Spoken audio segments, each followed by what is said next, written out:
Hey guys, we're back. Today I want to show you guys a brand new deck that I've been building and that I'll be playing in the coming weeks. It's called Trinket.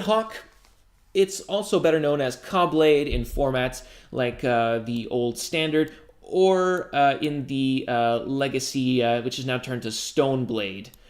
But this has a lot of the similar pieces and plays a lot in it plays in a very similar way as the Standard deck back in the day. You've got Squadron Hawks, which search up other copies of Squadron Hawks and then get equipped with cards like Bone Splitter and then just go to the dome, ending the game relatively quickly and being well protected by having other copies of itself in play. These equipment gets searched up by Trinket Mage, the other namesake of the deck, which searches up any 1 mana artifact or less and puts it into your hand, which you can play.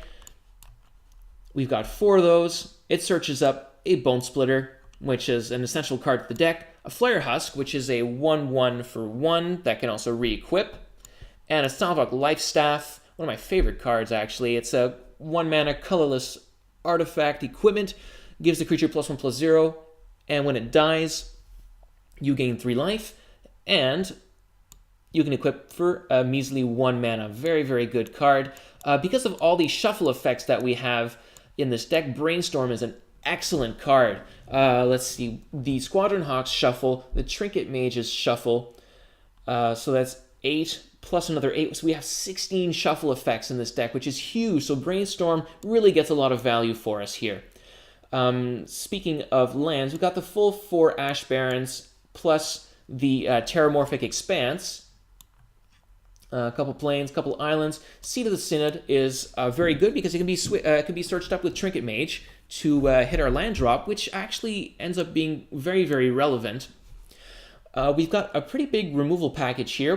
We've got a full 4 Journey to Nowhere, which you can't leave home without when you're playing white.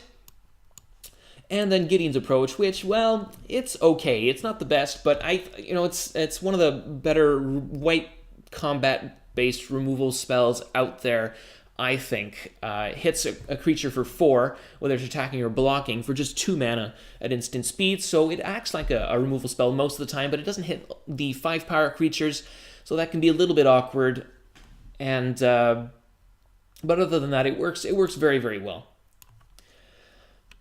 We've got 3 prohibits and 3 counter spells. Now, I use these counter spells, only 3 of them, because of the double blue. I thought having that extra, that 4th one, makes it a little bit awkward sometimes with the mana in just a 2-color deck. So prohibit kind of picks up the slack here. It acts like counter spell most of the time. You can also kick it so that it can counter stuff that costs 4 or less instead. Don't use that too often, but it does happen. For other creatures, well, we've got our Aven Riftwatcher. It's in there mostly to help race. It's also very good against burn, gains us a total of 4 life, and gets in for quite a bit of damage.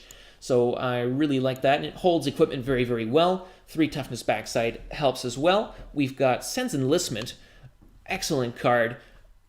Creates 2 1/1s, and it has the retraceability, so in the very late game, it's extremely good against control decks, giving you a lot of inevitability, which they don't like. And then, of course, we've got the full 4 Muldrifter, which you can't leave home without when you're playing blue. Such a good card. Play it pretty much everywhere. And then we've got a small draw package. Well, we talked about the Brainstorm already, but there's also 3 Artificer's Epiphany here, which draws us 2 cards at instant speed if we control an artifact, which is very easy to do with their seats and the Bone Splitters and other equipment here. I am missing an Ancient Den in this deck, which I'll be getting my hands on very soon. But yeah, Artificer's Epiphany, very good card in this deck. Allows us to play kind of a draw-go game where if they don't play anything, we get to draw our 2 cards and leave up counter magic or removal with Gideon's Reproach. And then in the later turns, play our threats. Okay, let's move on to the sideboard. We've got 3 Circles of Protection green. This is for Stompy, obviously, and for Hexproof, which is pretty much the worst matchup for this deck, from what I can see. And then we've got a couple Circles of Protection red, which is good against burn and the Is It Blitz deck or Kiln Fiend deck or Eye Candy, whatever you want to call it. We've got Dust to Dust, which exiles 2 artifacts for 3 mana. Very efficient card, very good against Affinity, and also useful against Tron from time to time. We've got a couple Dispels here for our control matchups, which help us resolve our spells. Mull of the Mixture, it's more counter magic if we need it. So very good against burn as well. And it also lets us transmute for our Circles of Protection. So very, very useful card. Curse of the Bloody Tome lets us have another way to have an inevitability against a control deck, since they often don't win very, very quickly. If we manage to land this early enough, it could really cause a lot of damage and allow us to win very easily. A couple Relics of Progenitus against graveyard-based decks.